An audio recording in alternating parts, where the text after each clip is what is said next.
All right, what's up, everyone? And I'm here with my good man, Billy Carson, who I've known Billy personally for some years now. Yeah. And what you hugely specialize in as well, you just came back from Egypt, Mhm. is like the emerald tablets. You've been studying those since what, you were like 6 or something, I No, think? not the Emerald Tablets. Oh, okay, Yeah, okay. the Emerald Tablets I've been studying for the last probably 10 years. Okay. Yeah. But since I was 6, I was studying aerospace technology, which then led me into understanding more about advanced technologies and then finding the link between advanced technology and ancient civilizations. And going on literally a 25-year, what's that, 27-year now, goodness, trek around the world. Been around the world now over 18 times. Last year, spent 9 months in hotels, I as you remember. know. You're my witness, Yeah. leaving this big old mansion behind and not going home at all, and The and travel grind. traveling nonstop to these ancient sites to get the information hands on. So, Wes, now that we got you on, Wesley Huff, historian, linguist, biblical scholar, PhD, and athlete wannabe. I like how you threw that in the bio right there. And in my videos, and if you listen to the podcast, the statement is according to the Sinai Bible. Okay, according to the Sinai Bible, uh, Jesus wasn't crucified in that Bible. That Bible is predates the King James version of the Bible, and the the text there actually is about 12 to 14,000 differences between the Sinai Bible and the King James version of the Bible, which came much later. Uh, and then also one of the things that were interesting is that they discovered the book of Jesus' wife, which is at the Harvard Seminary, which, according to some scholars, is a little controversial, but they claim that this is an accurate record that Jesus may have even been married, which then adds more. If that's true, it adds more to the hypothesis that maybe he wasn't crucified. Um, I just personally believe that Jesus was an amazing human being. I don't think that he was the Son of God in the sense that he's God, but that we're all gods, as he said, "Ye are gods," and that we're to do greater things in Him. And I just personally believe that the return of the Christ is the return of the Christ consciousness.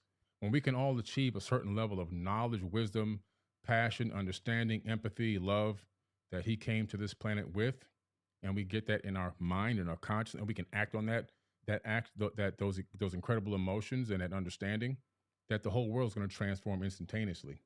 And I think at the second coming is the coming of the Christ consciousness to the planet, not a human being flying back to Earth to save people.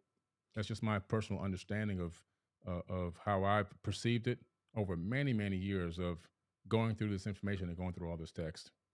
Yes, go ahead on for what Billy was talking about. I think with a book in the Harvard Museum, and I heard something about Jesus's wife, which that's yeah.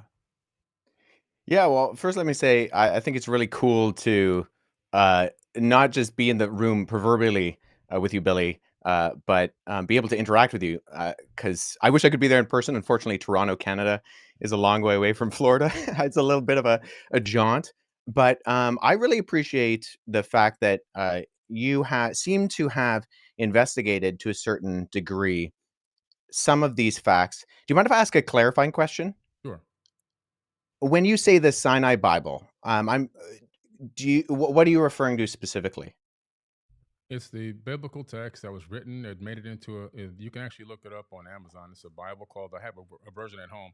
It's called the Sinai Bible, right, from Mount Sinai. I'm assuming that's the mountain that they're referencing there. But they put together their own version of the biblical text prior to the King James version being put out. Sure. So, when you refer to the Sinai Bible, would you be referring to Codex Sinaiticus, like the codex that comes? Okay, that's why I was trying to get some clarification because so you can actually go and see Codex Sinaiticus is at the British Library, so you can go and see it. It's on display, and the British Library has actually digitized the entire manuscript. So I work with manuscripts in my linguistic work. I'm an expert on early Christian scribal culture, and particularly in Greek and Coptic manuscripts. I actually have I have a facsimile. So I have a photocopy that was done by the British Library of Codex Sinaiticus that I work with in my office. So I have it here. And the only reason I ask for clarification is because I want to make sure that what I'm addressing is actually what you mean, Gotcha. and not addressing something else. Because the Codex Sinaiticus in particular is just a Greek, it's a 4th century Greek manuscript. Mhm. It comes from approximately between 325 and 350 AD. And its text of the Gospels reads almost identical to the modern Greek text that we develop translations from. So my curiosity is just simply in kind of exploring when you say that it denies the crucifixion or that the crucifixion isn't there. I mean, I can go on right now, Codex Sinaiticus, and I can look up the end of, say, Matthew 27, where it has Jesus being crucified. And that's in Codex Sinaiticus, or, the John 19, or any of the other ones. So I think my confusion is that it doesn't read any differently. So actually, are you able to pull up a website with the viewers or listeners or whatever be able to see that right now to make sure I have the right the version that I'm looking at? While he's pulling that up too, like I keep saying to all the people that aren't scientists traveling the world and linguists, I don't even know how to pronounce it the right way, like me. Yeah, linguists. What is cyanide? I keep thinking of cyanide, like the cyanide Bible. So is that like a version? So from my own knowledge that I know, like when I really studied all this, what I thought was interesting about the Bible was how many like different eyewitness. I studied C.S. Lewis back in the day, how many different eyewitnesses and stuff there were. And they went on purpose to mention so many other names that they were able to like cross-reference throughout history and throughout those times, from my understanding. And those were different things that I always thought were kind of interesting, that I felt was a good concept of proof. And then I want Billy to answer, and also I'm just curious, like the Sinai Bible, where was that piece I found discovered? the text where I was referencing. Actually, I was misquoted. I misquoted there. It's the Gospel of Barnabas. Okay, yeah. Well, so that's good. So let's deal with that too, because I've actually worked with. There are 2 manuscripts of the Gospel of Barnabas. The Gospel of Barnabas is a really interesting document because it is a known forgery, and so that's why I think it's important to get to these sources. So at the very start of the Gospel of Barnabas, which we only have 2 copies of, one is in Italian and one is in Spanish.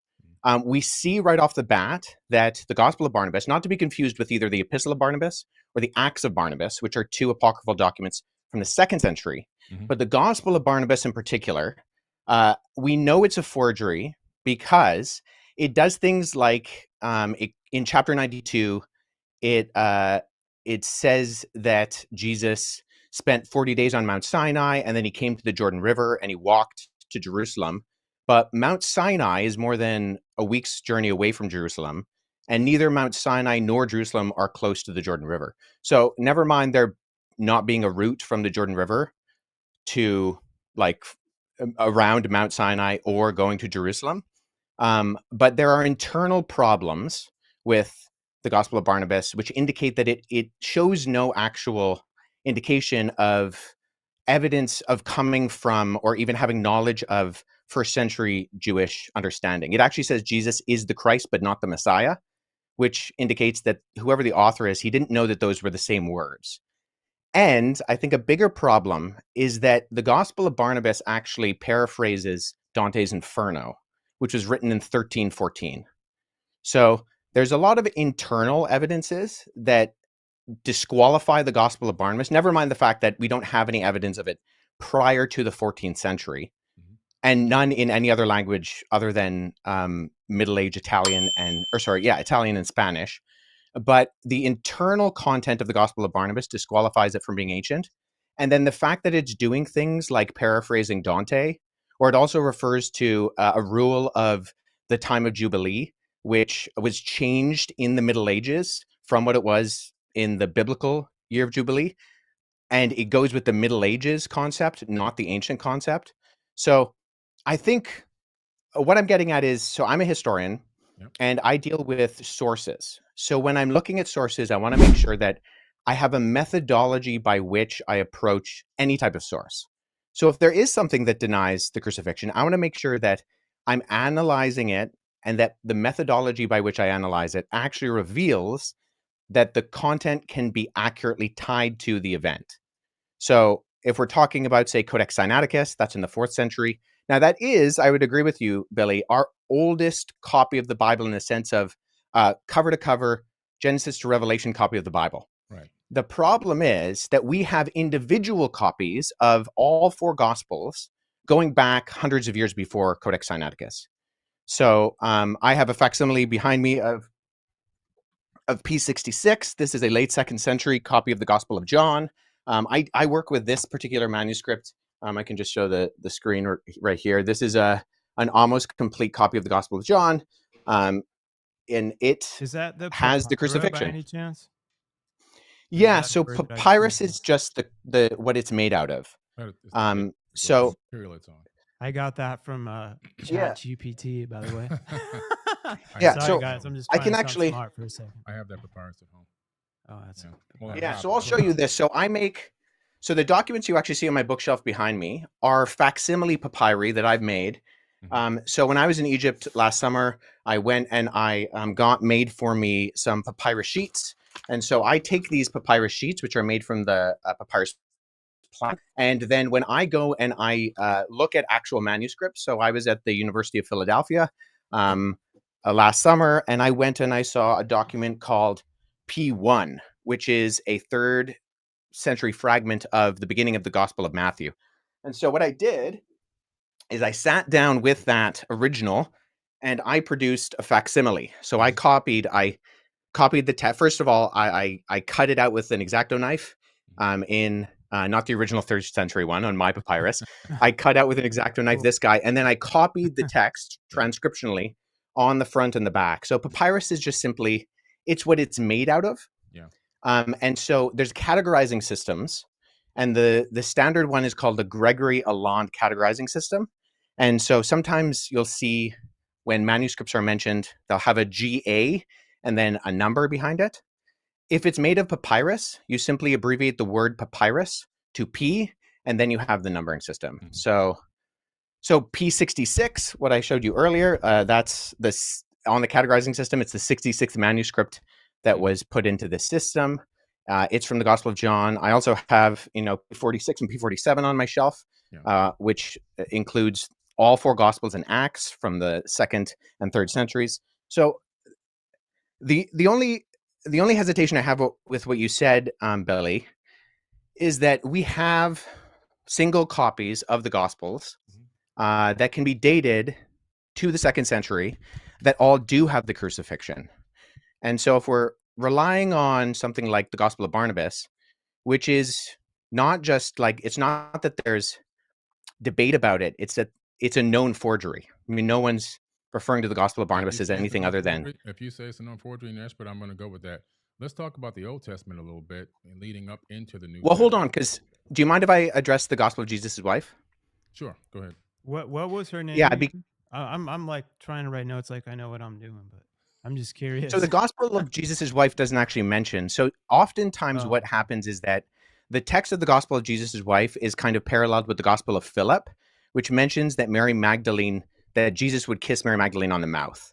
And so those are kind of used in parallel to kind of for this argument that Jesus was married.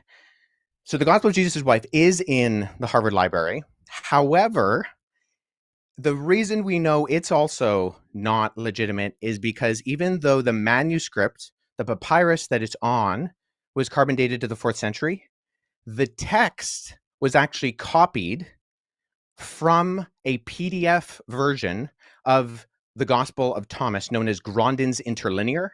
And there was a mistake in the Coptic text of Grandin's Interlinear that was copied into the Gospel of Jesus' wife. So we know that this is not a legitimate document, even though the papyrus is ancient, and this happens a lot with forgeries. I have a couple of friends who have actually worked on projects that have revealed forgeries within Dead Sea Scroll manuscripts and within other ancient Christian papyri. But the reason why we know the Gospel of Jesus' wife and that Karen King, who kind of vouched for it and she lost a lot of credibility, unfortunately, for her, and she's admitted that it's a fake as well, was because we can tie it directly to not copying from an ancient text, but actually copying from an online version of the Gospel of Thomas in a PDF form.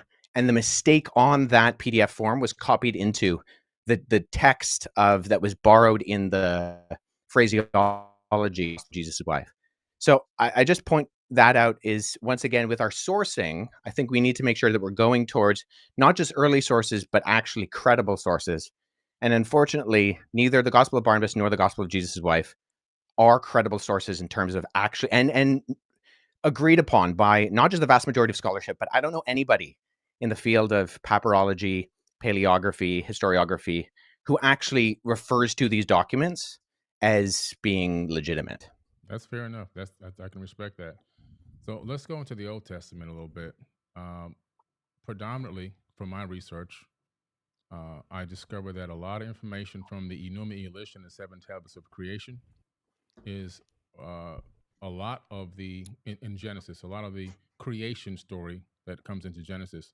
Not all of it, but because obviously it's a smaller, Genesis is a much smaller version of a much bigger story. But it's literally almost word for word from the Enuma Elish and the Seven Tablets of Creation. The Epic of Atrahasis as well is also there in the Old Testament. Um, Several other tablets as well, Code upon Hammurabi and a few others have made it into that text. Sumerian cylinder scrolls that talk about the creation story. Again, the creation story in the Epic of Atrahasis.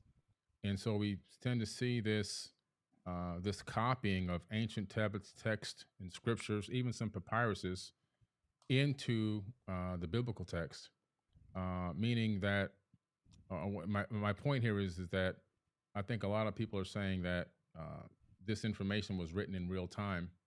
A lot of people believe that. If you ask the average person, they really believe that. But a lot of this information is just copied from older tablets and texts from an earlier date. That's what I have found. That it's made it into the canonized Bible, but they never reference that they got it from any other ancient texts and tablets that have to do with a totally different civilization with totally different religious beliefs. Hmm. Have you read the Enuma Elish? Yeah, I've done lectures. Do you mind? Sure. Do you mind summarizing the content of the creation account in the Enuma Elish for us? Sure. The Enuma Elish is a very ancient text discovered in the Library of Ashurbanipal, and the summary of it is that it really gives us an account, which is crazy, an astronomical account of the creation of our solar system. It talks about planets and moons gaining specific orbits around the sun. It talks about a huge planet named Tiamat, 46 times larger than Earth. Earth didn't exist at the time that this, according to the author of this text, which is pretty interesting. And then there's talks about a nemesis of sorts. In the original version, it's called Nibiru, but in a more recent version, still thousands of years old, the name was changed to Marduk. Marduk is in the Jewish American Library, in the biblical text, in the Torah, and so forth. Very popular figure in ancient times in the religious books and text. Marduk wanted to be the destroyer, so Marduk is the one that during its next orbit towards Tiamat crashed into Tiamat and destroyed Tiamat. A huge chunk of it swung away, recoalesced, taking the water, land, and organic material, which basically recoalesced as our planet here, Earth. And the rest of it broke up into pieces. Some of it turned into the asteroid belt. Excuse me, other parts of it were thrown towards the sun, and some were thrown towards the inner Oort cloud, towards the outer edge of the solar system. Um, this planet or this moonlet that orbited supposedly a brown dwarf, basing on the description of it, gained a very strange orbit around our sun. And we have the scientific evidence now also to match with NASA's data, where we see that Saturn and I believe Neptune switch places. Uranus is flipped on its side, and that's more evidence that something came through our solar system in ancient times and gravitationally really tugged at planets here and switched up their orbits and even pulled the axis of a planet on its own side, where the equator is now running north and south. So a little bit of modern astrophysics kind of backs up what this ancient text is saying. But the Enuma Elish also then begins to talk about the fact that these beings, it kind of cuts into the fact that these beings, you know, are on Earth and at some point begin to engage mankind. In other words, they didn't create people from scratch, but they engaged the existing hominid and began to utilize us as workers for their workforce. In the Atrahasis epic, you see a much similar story. Like slightly later date period, but still thousands of years old, the Epic of Atrahasis. And we see a very similar story. And we see where the sons of God literally came down to Earth. They came from Mars, according to this text. If you read the translation of the planet Mars and to English, and then they went to battle. They were going to go to battle in South Africa against Enki and Lil and Anu, and they come to terms without going to battle. They argued that they needed women, human women, believe it or not, and they also wanted a workforce. They didn't want to continue to do the labor. They were cleaning out the Tigris and Euphrates rivers, digging canals, building cities on Earth, and according to the text on Mars, not according to me. And a decision was made by Enki and Anu and Enlil to allow this experiment to happen, where they would take the existing hominid here. They would slay one of the gods, meaning that they would, in my opinion, that doesn't mean they're going to kill it, but somehow some type of genetic modification or manipulation, in my personal opinion, it's my personal hypothesis. But in the end, it ends up being that human beings are now doing a lot of this labor and worshiping these people as gods, as they, my personal opinion, masqueraded as gods. A lot of stories there, parallel stories that you see in the Bible, even the Tower of Babel incident and many other crazy stories that are in the Bible. You can find a lot of those true stories in the ancient text, like the Epic of Gilgamesh, where you can find the true story of Noah. They found the Noah tablet to give him instructions on how to build the ark. It wasn't a big boat. It was a round disc that he built with the sections cut up on the inside like a pie. That was discovered about 4 or 5 years ago. I believe it's at the British Museum now. So there's a lot of text that's just been covered and copied over into the biblical text. And I think that, in my personal opinion, a lot of people are just became a cargo cult, worshiping people that were masquerading as gods. I do believe in God, by the way. Let me make this clear. I believe in God. I believe I believe in there's a creator of the universe. I believe that the mathematics, the quantum physics, all proves that. The fact that we're here, I believe this universe is imbued with a divine energy and a divine spark that lives inside of all of us. I just don't believe that the God of the Bible is truly the creator of the universe. I don't think that God needs money. I don't think that God needs. Sure. Do you mind if I just jump in here for a second? Because I think we've kind of gone on from the original question. I appreciate that. I do have a few issues with your summary, although I think I have read the Akkadian version. My Akkadian's not great, but I sat down with a seriologist friend and we walked through it a couple of years ago. So I think that there are components of what you said that I would say are in there. I'm not sure it's the best summary. Nonetheless, okay, going with what you said that there were like verbatim parallels with the biblical creation story.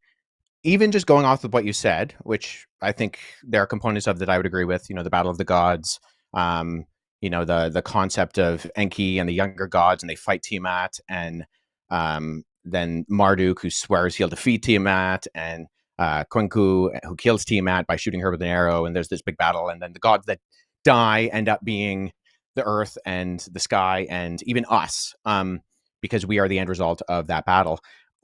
I'm just curious, when you say that there are not just parallels, but there's actual copying, looking at Genesis chapter 1 and 2, where the creation story is summarized in the Bible, what are the actual kind of parallels there that you're looking to? Because as someone who's read both, I not only do I not find parallels, I actually, and this is the majority of ancient Near Eastern scholarship with me, think that Genesis chapter 1 is actually an apologetic against documents like the Enuma Elish. So what are the parallels there? Separated the waters from the waters. for example. That's in the Enuma Elish, and that's also in the biblical text. Okay, that I would agree is a parallel.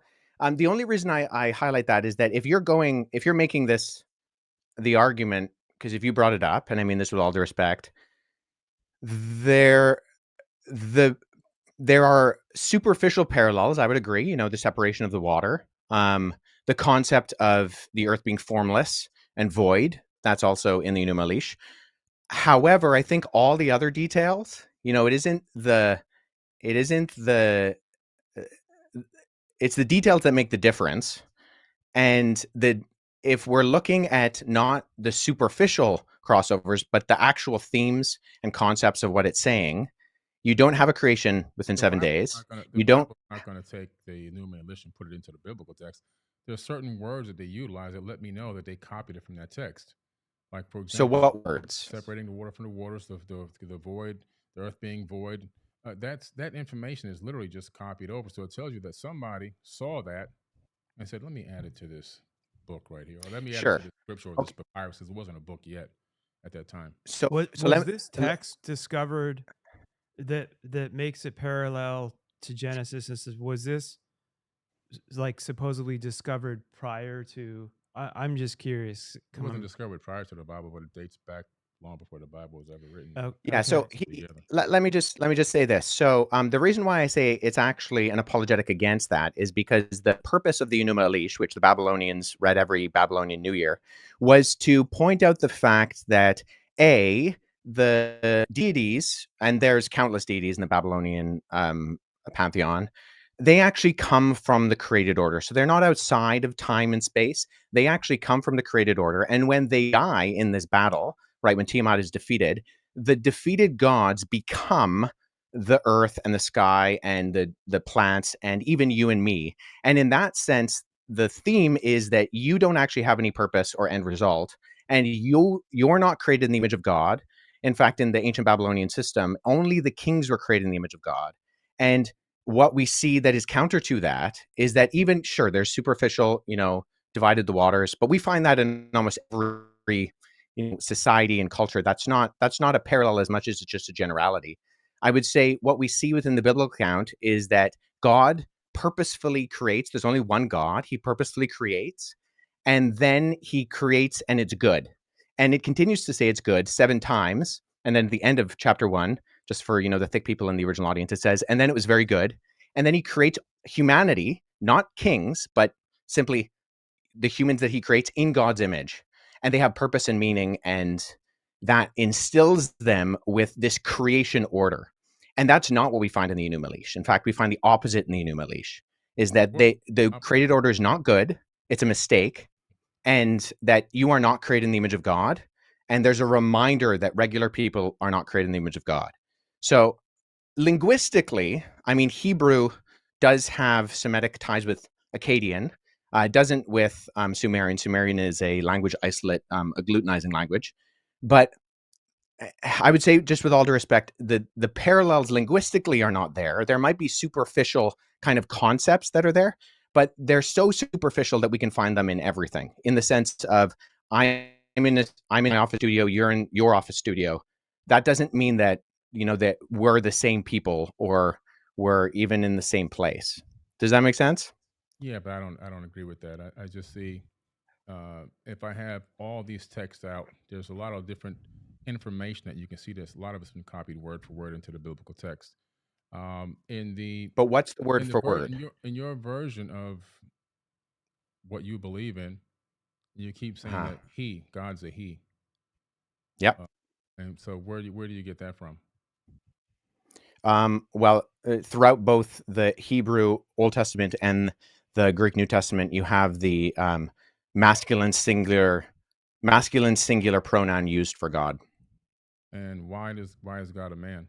Where's the evidence of this? Well, God isn't a man. See, within historical Christianity, we don't believe that God has a gender. However, the way that he has decided to reveal himself is through the masculine plural, and then ultimately by becoming a human in the person of Jesus Christ. So we don't believe that God has a gender. In fact, the fact that God creates humanity in his image and he creates them male and female, those are two aspects of the image of God. And so that's the completeness. So historical Christianity has never argued that God is gendered. Jesus is gendered in the sense that during the incarnation, he becomes a human man, but he's still fully man and fully God. But God is spirit. And right, as the scripture says, we worship him in spirit and in truth. And God is But the nobody's arguing that. What's that? Sorry. God That is always blows my mind God too. is the same all the time, right? He's always good. It's always God is all the same all the time, right? Is that Yeah, true? but we do see that though in scripture, God has revealed himself through the masculine plural. And there are aspects of It's God's character convenient. that we see within scripture that do actually communicate. Jesus says that he longs to gather Israel like a mother hen collects her chicks. So we see aspects of the feminine of God, not meaning that God is feminine, but that the image of God reflects both the masculine and the feminine. And that's why when the two become one flesh, there's a uniting of that reflects the image of God as well Do you within believe the that the the majority of covenant of marriage. do you actually believe that the majority of Christians really believe that God is not masculine, that God is has both aspects? If you I ask mean, it's ten irrelevant what the people, if you majority ask of 10 Christians people on the believe. road, how many would Yeah. tell you, that God's not a man? They've never been taught this. Well, I was taught it growing up. I was taught it in when I was a child, when I went to seminary, when I went to Bible college. I was taught it in graduate school. I would say I would say a few things to that. I would say, in one sense, it's irrelevant what the majority of Christians believe, because what historical biblical Christianity articulates is what they should believe. There are Christians who run around saying all sorts of things that are not in conformity to biblical, historical, Orthodox Christianity. You're absolutely And they shouldn't believe that because it's irrelevant. And so if one Christian believes something that is not in line with biblical Christianity, I mean, that's on them. So God is not gendered, but he does express through inspired scripture the masculine the masculine uh, um, pronoun. that's Yeah. I mean, there's a really great resource written by a friend of mine, John Dixon. It's a book called Bullies and Saints, where he goes through a lot of the instances of we're obviously going to find abuses, and every human being is going to find a way to exploit whatever is presented to them. So in one sense, I think we can say, isn't it convenient that God used the masculine plural pronoun, or sorry, the masculine pronoun. I keep saying plural, it's just a mistake. The masculine pronoun. And we can say, oh, sure, that's convenient, maybe, but it is how he has revealed himself to us. And it's not his fault if we abuse that. I mean, we could say, so I grew up in the Middle East. My parents worked in Amman, Jordan. And when I was living in the Middle East, there was a country called the Democratic Republic of Iraq.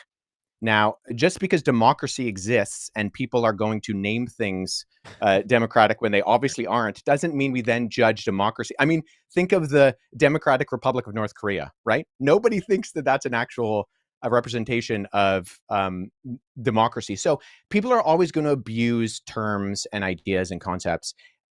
The difference is, though, I think historically within Judeo-Christianity, you have this ethic that we were talking about before that I think is fundamentally different than what we find in things like the Enuma Elish, the Atrasis, and other things, in that we are created in the image of God. And actually, one of the earliest criticisms of Christianity are by individuals like Celsus, who is a Greco-Roman philosopher in the 2nd century, where he accused Christianity of being foolish, dishonorable, and stupid, and he called it the religion of slaves, women, and children.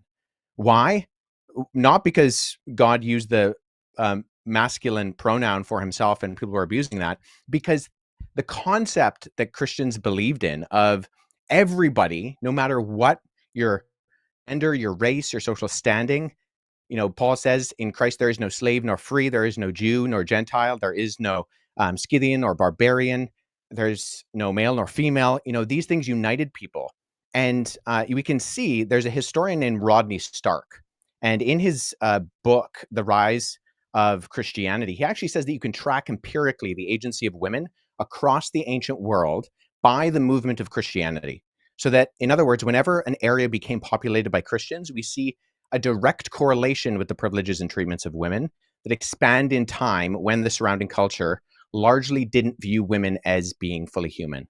So I think we're always going to have abuses, but if there's one worldview that exists that gives agency to people and says that everybody has worth by nature of being just human, it's the Christian worldview. And that's where I think it's very different. So we can argue about why we think God should or shouldn't have revealed himself in his pronouns, but I think that's actually irrespective of the historical reality that we see within the impact of Christianity, particularly on the West, but around the world, and how it gives agency to the marginalized.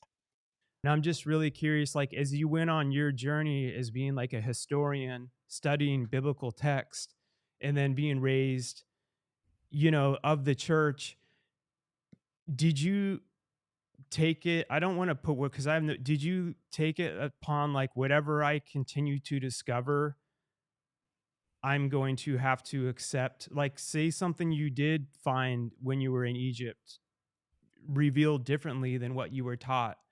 Like did you kind of tell yourself I'm going on a quest, like searching for truth without like a set conclusion to prove Christianity, knowing that it could go either way? Am I making sense? Yeah, I mean, I grew up in a bit of an unusual household in that my mom grew up in India, and my parents, when I was younger, I was born in Pakistan, and I spent a portion of my childhood in Jordan. I grew up in majority Muslim countries and surrounded by majority Muslim environments. Hmm. And we had, a copy of the Quran in the room. In fact, we had the Bhagavad Gita and the Book of Mormon, and for a little while, other documents in our house. These were things that my parents, although they never verbally said, these Christianity is true, therefore these are not forbidden. These are not verboten. The truth, capital T truth, of the reality of the world we behold can stand up against scrutiny and investigation. And I did do a great deal of that as a kid. My dad is a historian as well. He has a doctorate, and I grew up on him, reading the rise and fall of the Roman Empire. Hmm. But at the exact same time, the reason why I actually went to university with full intention of going into the police force, Oh wow. but it was interactions with Muslims and Mormons and Jehovah's Witnesses and atheists and accusations against the credibility of the Bible, which actually piqued my interest, Hmm. because they would say things that I thought, if that's true, of course that undermines what I believe. I believe that Jesus is God incarnate. If I can't trust the Gospels as reliable first century eyewitness testimony, then I might as well throw all of this away, because I'm not going to believe a lie, even if it's a convenient lie. And so it was actually the exploration of eventually going into graduate college and then now in working on my PhD, the largest secular university in Canada, that got me thinking, okay, how do we investigate these things? What are the methodologies by which we go about to explore the origins and credibility of something like the Bible? And that investigation, with all due respect to Billy and the content that you put out, has actually confirmed what I believe. I'm dealing with the actual manuscripts. I travel to academic institutions, to other countries, and I look at these things and I read them. And it's a privilege to be able to learn languages like Greek and Coptic and Hebrew and Aramaic and dig into these things. And I think ultimately, I really appreciate what you said there, Mark, with your articulation of your personal relationship. And I think that's so important.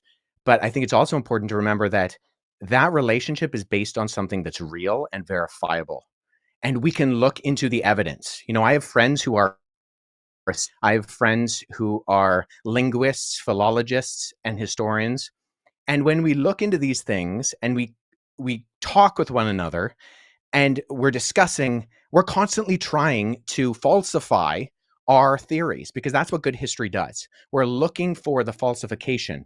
Hmm. You don't go in, ideally, if you want to be a good historian, Right. with trying to prove your original thesis. You go in and say, okay, what are the avenues that actually could disprove this? And then how do we engage with those in an appropriate and articulate manner? So um, uh, what I believe is true, but I believe it based on the evidence of the actual documentation.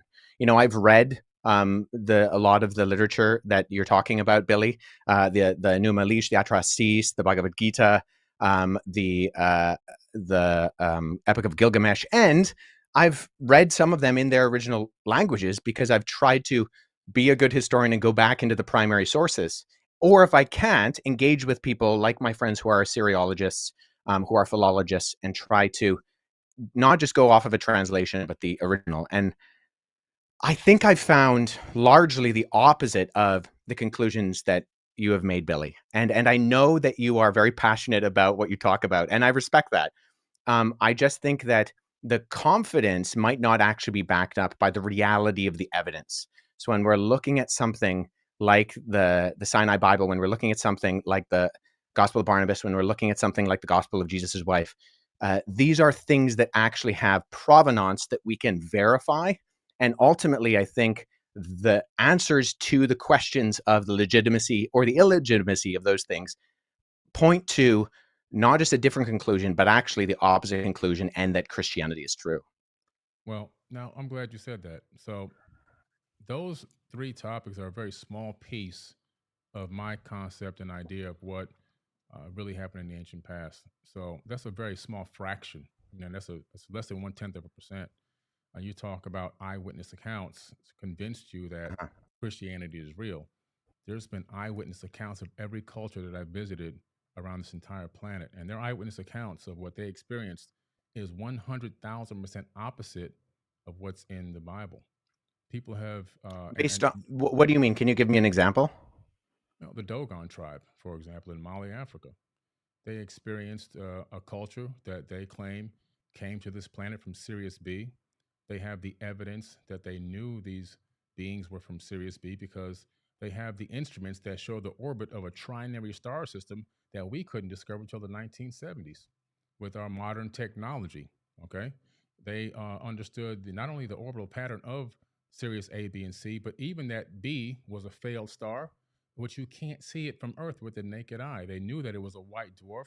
They even knew that that they said that if you took a tablespoon of it, the entire tribe or 1,000 men couldn't lift the tablespoon. They understood mass and gravity as well. They were told the shape, the sizes, and the colors of all the planets in our solar system, which they recorded. And there's only one wisdom keeper, and that person can never be touched by a person. If they get touched by another person, they'd actually be killed. And then they eventually have a mentee that they break down that verbal handed down knowledge to. And that next person then takes over and becomes the wisdom keeper. And they've been doing this for thousands and thousands of years. And science, modern science, has found all their information to be 1,000% accurate.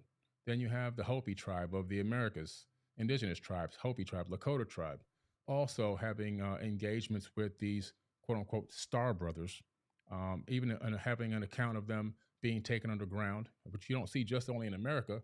I just came back from Turkey. You have the people from Turkey and Mesopotamia also being taken underground into a place called Derin Kuyu by these beings, by these people, a structure that's built 12 stories deep underground, that's made out of volcanic tuff, a very soft stone. And if you don't know what you're doing, it'll actually collapse. There's no evidence of any collapse.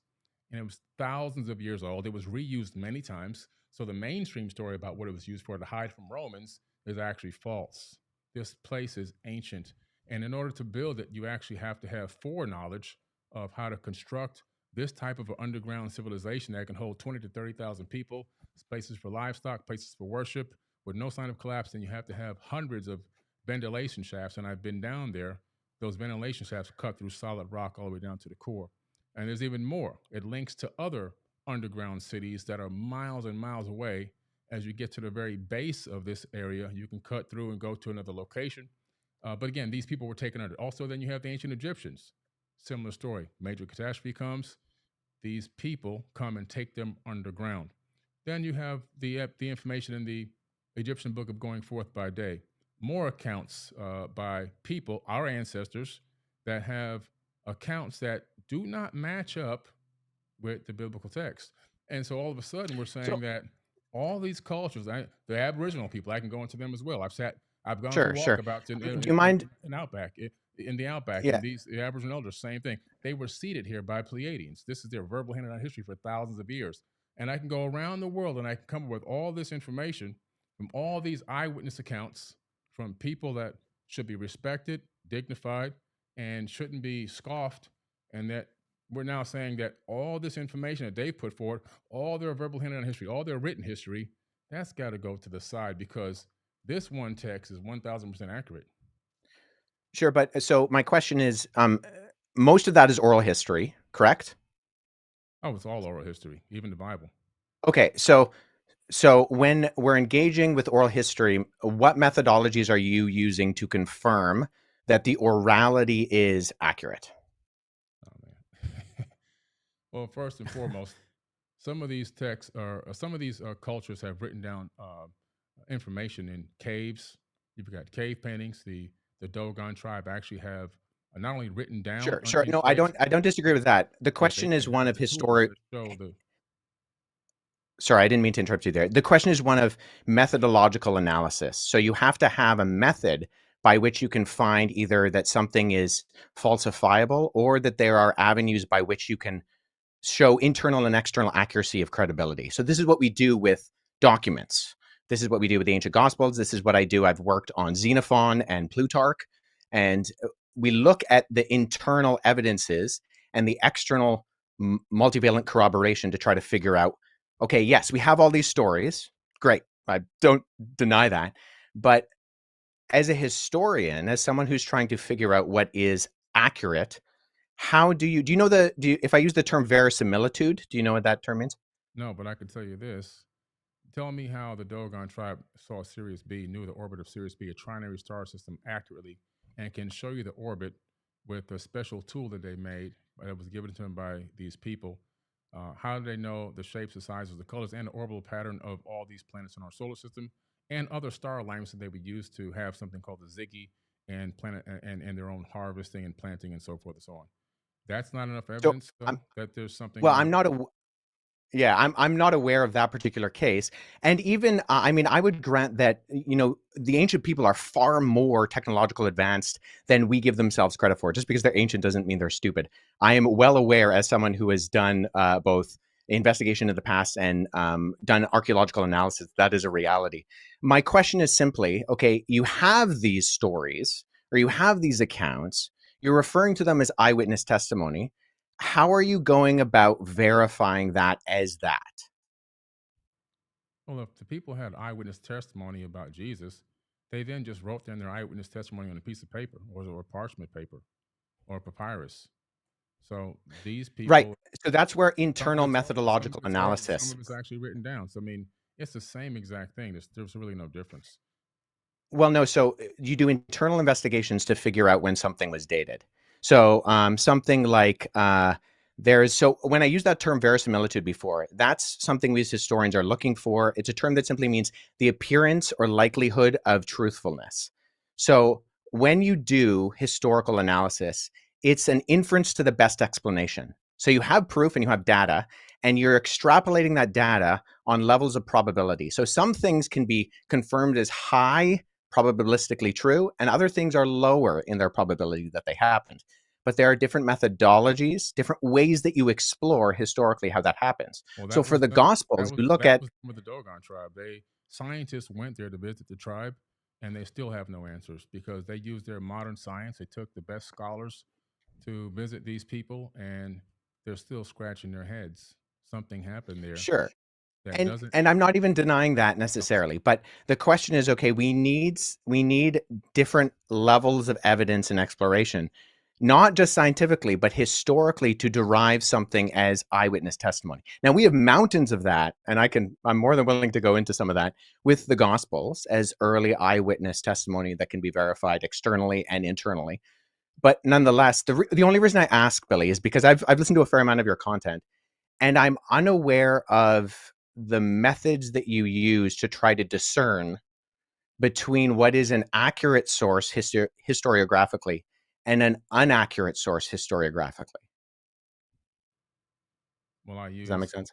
I use getting in an airplane and traveling to these places, doing my own research, talking with indigenous cultures, and researching as much of the text that is available that I can possibly find.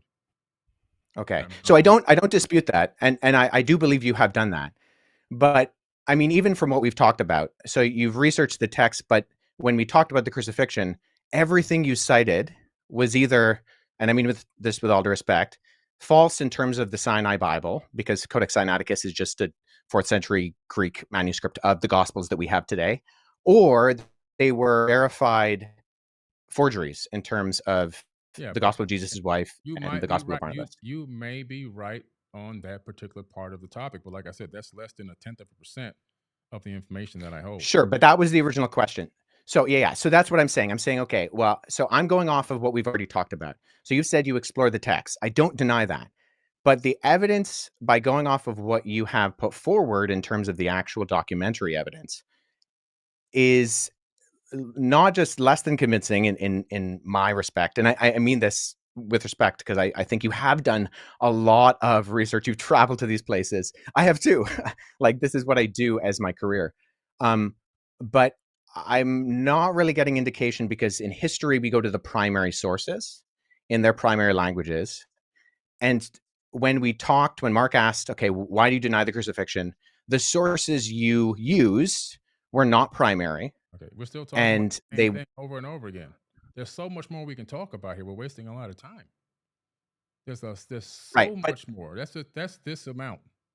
Do you guys so much more stuff to talk about? Do you think that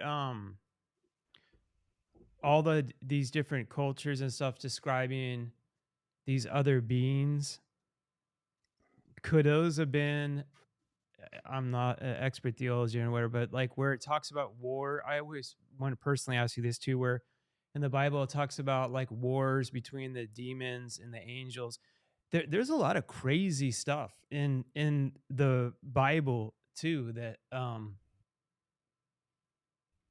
it's, you can prove it's been written, but it also takes some faith, because you can't physically see where there was wars between demons and angels and stuff fighting in the heavens. So there's tons going on. Obviously, could any of those have been, like, from what you've discovered or how people have written it, do you think those could have been demons or angels? Which I don't think discredits. I don't believe in demons or angels at all.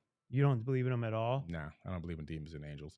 When you read Azazel coming down in the book of Enoch, coming down, and the first thing he does is teach people how to make knives and swords so they can cut a man's head off. You read, you see these quote unquote. Where's that in the book of Enoch? In the book of Enoch, Azazel. He comes down and he teaches. Where is that in the book of Enoch? Is it the only reason I ask is because there are two Enochs, first Enoch and second Enoch, and only first Enoch is an actual historical amalgamation. Okay. And then you analyze the fact that these angels are having sex, they're getting drunk.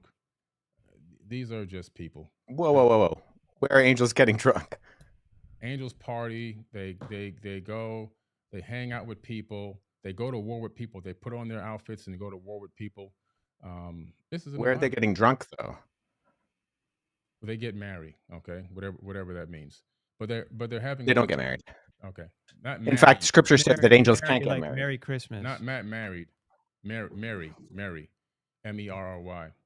But the point that I'm making here is when you start to really analyze what these angels are doing, and you start to analyze how many people are dying in the biblical text, you start to say, well, how many people did Satan actually kill? And when you start doing the tally on the numbers, God's doing most of the killing in the Bible.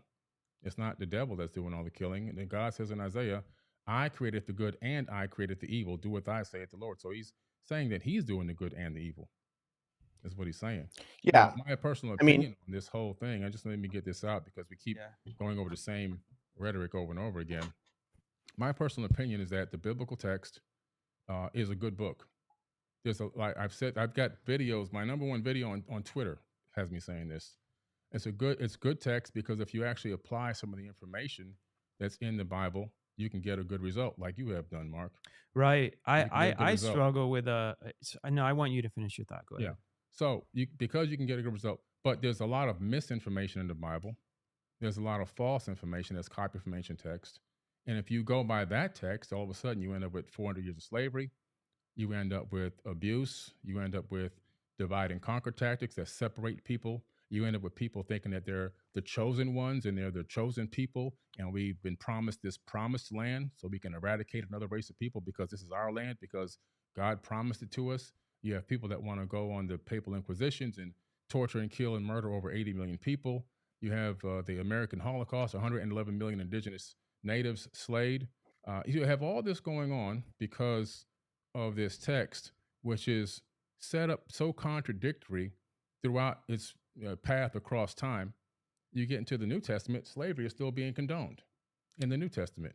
Was it? Honor thy slave master as you would honor God or Jesus, it says, I believe. So So, in Ephesians. So well, Wait, the Old it Testament. doesn't I it always doesn't say saw that. But the God of the Old let Testament too. Like I'll let you go real quick, but I'm just, and I know you have to go soon too, but I'm speaking as I challenge my own subject. It was always, I'm telling you guys, this is where Jesus came in and changed everything for me. But like the Old Testament too, it is hard for me to read even Noah thinking God's like mad at everyone. Let's flood the whole world and murder all these people that I created. that's pretty bad stuff. But it seems so contradictory to, and I'm speaking, Wes, as a Christian, and I don't have the whatever they call papyrus. There isn't. This is where people and but I continue to follow in my heart. But it's so Jesus did not seem like that at all. But they say God's the same as then as he was now. Like time, he created time. So he didn't come down, as Jesus and change and evolve and then come back with new information and be like, you know what, I don't think I'm going to flood and do. So these are more, I guess, like bigger moral questions that there's not necessarily, but that's where things like the Old Testament challenge me at times. And I know there's a lot of things where they correlate, and I've seen some cool things that come together too. But it's just like, man, to think like I'm going to flood and murder all these people that I created and then leave a few alive doesn't seem like what Jesus did at I'm all. sorry to interrupt No, you, but it's there's all a couple right. more points I want to make because he got a lot of talking in. It did say, slaves, obey your earthly masters with respect and fear as sincerity of heart as you would obey Christ. That's slaves. Obey your earthly masters with respect and fear with sincerity in your heart, just as you would obey Christ. So it does say that in Ephesians 6:5, but there's so many aspects. That stuff is what. And what is the context of what Ephesians is saying? So I think this is very important because we don't take text in isolation. So within Scripture, and this is why all the abolition movements throughout history have only been Judeo-Christian movements. There's never been an abolition movement that wasn't Christian. And actually, there's the recent work by historian Tom Holland, not the Spider-Man actor, different Tom Holland, but his recent Dominion highlights this fact very well. This is not a Christian, but in it, he shows that going right back into the antiquity with the Cappadocian Fathers was the first abolition movement, and then into the British and the American abolition movements. These were fundamentally Christian movements ran by Christians because of the idea that when Paul, who wrote that letter to Ephesians, says, in Christ there is no slave nor free, he's breaking down those barriers. So in Ephesians, when he says, slaves obey your masters, he's operating on the socioeconomic context of what he's going on. And he's saying, hey, we have slaves and we have free people, okay? If you're a believing slave, if you're a slave who believes in Jesus as the Messiah, don't be equitable in how you are living your life. Reflect Christ accurately. And so there's a discipline called hermeneutics, and that's the methodology of interpretation. So there are multiple levels that you interpret something. So whether we're dealing with, say, the book of Ephesians, or we're dealing with Tacitus's Annals, we look at something and we contextually read it within the framework of how it's being written. So there's a historical approach where we look at the context. Okay, Paul is writing to a church in Ephesus. What's going on in Ephesus, and how is what he's saying in that city in what is modern day Turkey, how does that pertain to that particular time and framework? Where is Paul coming from? Where is now, though, is my question, because so here's how I answer that question. And I love you to death, Wes, but you're starting to give me, sorry to interrupt you. I believe in God. Like I believe in and Billy believes in God too. I get why things are challenged and things need to be challenged, but it's saying that was to women then, but being raised in the church so it's and yes stuff, and no. They say, but then they'll pick something and they're like, but that doesn't apply to them now, because in that context, he was talking to this certain town Yeah. where they were having problems with I'm like, well, that's not written anywhere. And they're like, well, if you go to blah blah blah, and then they say, well, God is all knowing, so he perfectly chose what was in and out of the Bible. I believe Mhm. whoever created the universe, which is God, in my own opinion, is way smarter than any of us. Why would he leave something like that crap in there, that women shouldn't wear jewelry and all that, and then have in the New Testament that crap doesn't really matter? Like that's where Yeah. it's like I have to believe that it's not I do think there is parts where things got written in, and I don't think they're the major things personally, like whether or not Jesus was crucified, which I think is a major thing, because if he wasn't, that I've studied that a lot, that would challenge that would challenge the core of my whole belief system over whether or not it said if women can wear jewelry or something. But I do think that and I Yeah. don't know if So there's an exact answer to this, but I do think, that's perplexing to me. no, The God of all wisdom would choose to leave some of that in there. It's like, why? yeah. So here's the thing. So the Bible was written for us, but it wasn't written to us. There is an original audience, whether that's the ancient Israelite in the ancient Near Eastern culture, or whether it's the Greco-Roman believer in Jesus within the city of Ephesus.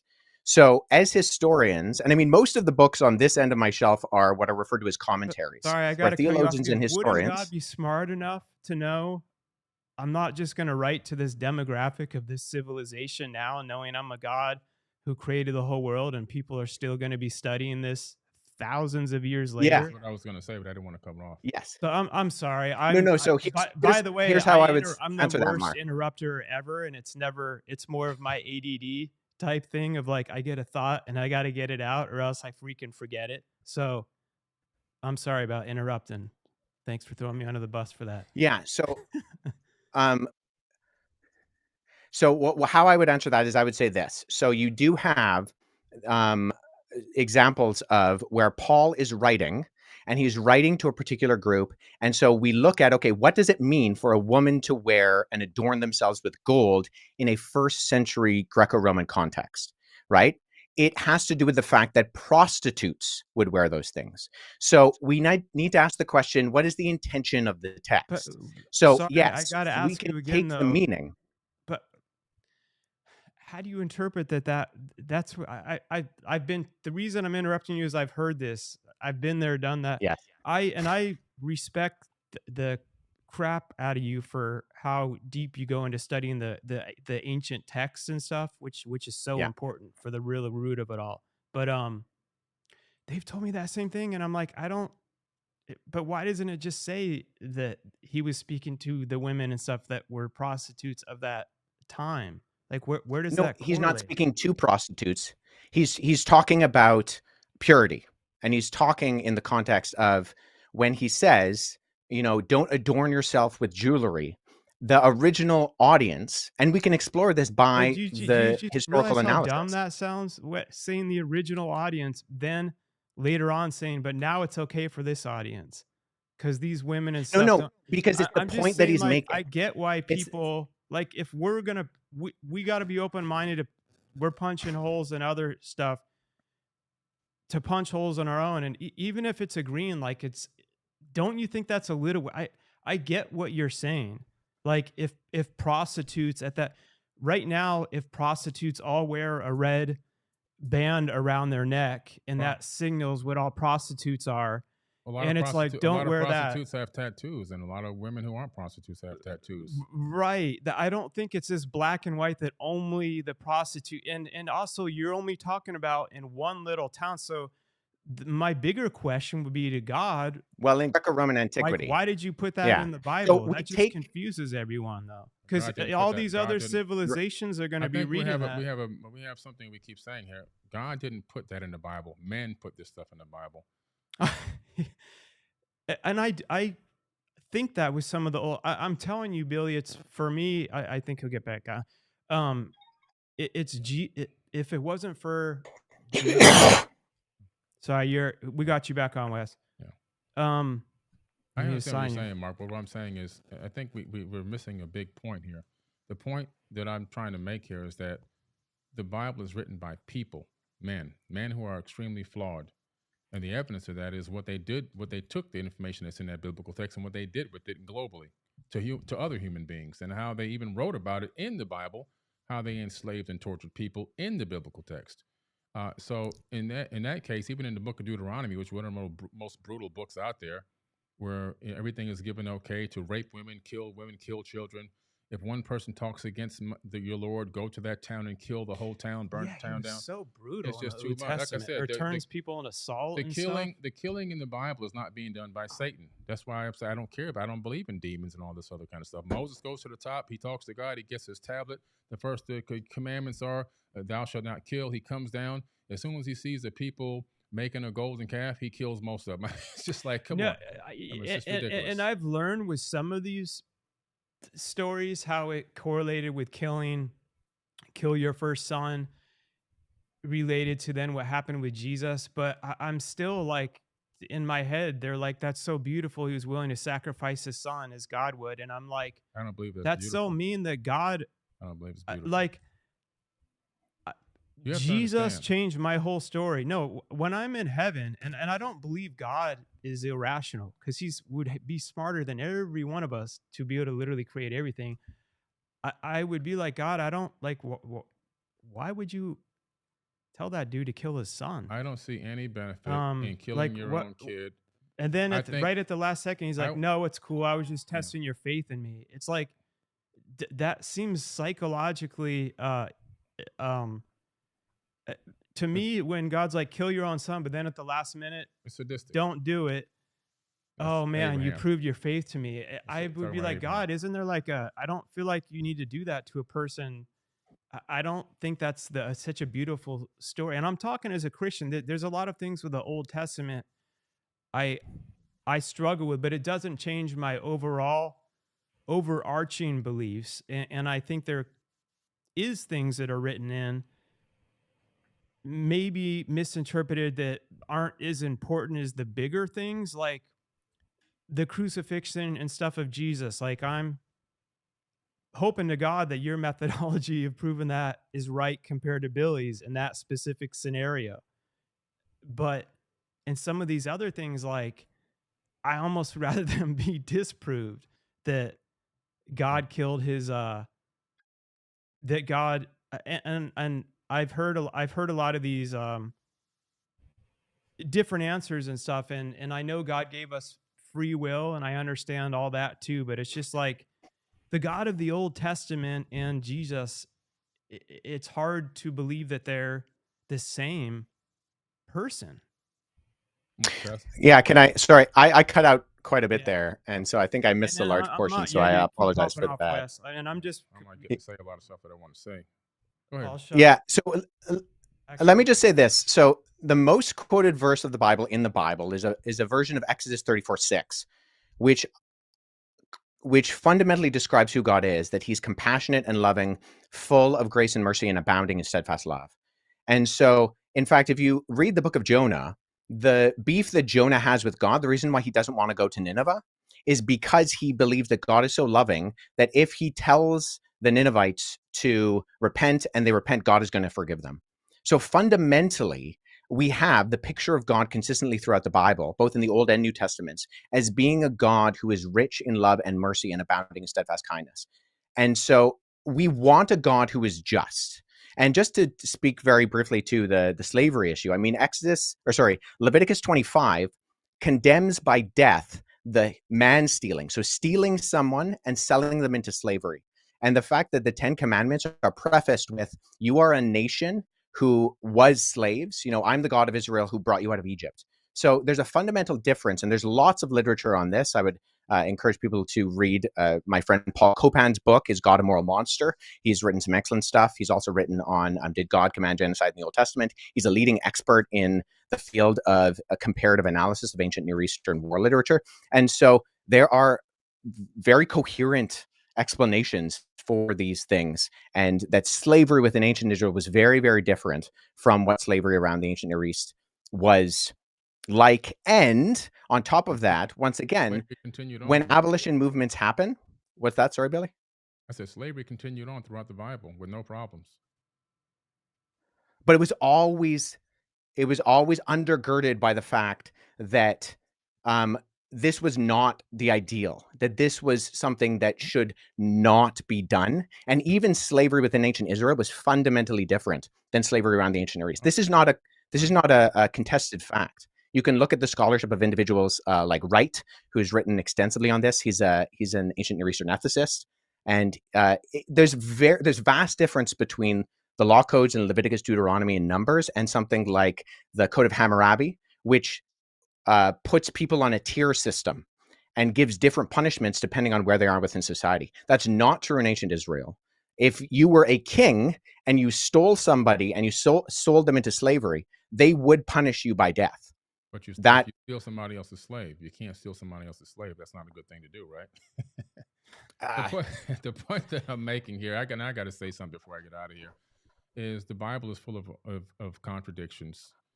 The biggest problem that we have is we're dealing with a civilization on this planet that is psychologically impaired. Human beings are psychologically impaired. This entire planet, we're living on an insane asylum. Earth is an absolute insane asylum. Mental illness has spread throughout the planet Earth like a complete virus.